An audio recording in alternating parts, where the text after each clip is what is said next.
One bright morning, Tom was playing with his toy cars on the floor. He noticed something odd.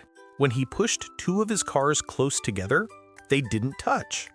Instead, they pushed away from each other, as if an invisible wall stood between them. Tom felt curious and decided to find out what was happening. Tom's mother showed him two shiny magnets. When he placed them close, they snapped together with a click. But when he flipped one magnet, they pushed away from each other.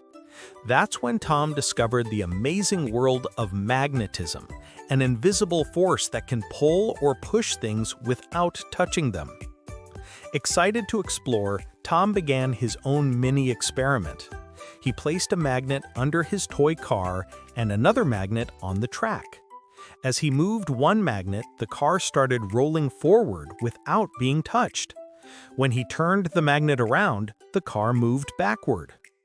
Tom realized magnets have two poles, north and south, and opposite poles attract while similar poles repel.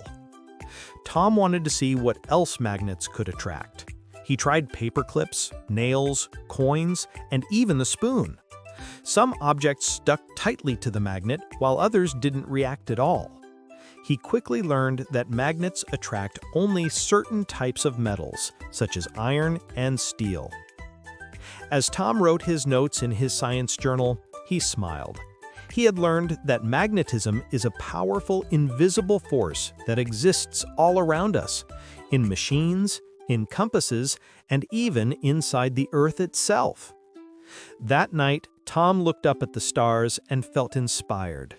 Science, he realized, is full of wonders we can't see, but we can always explore through curiosity and experiments.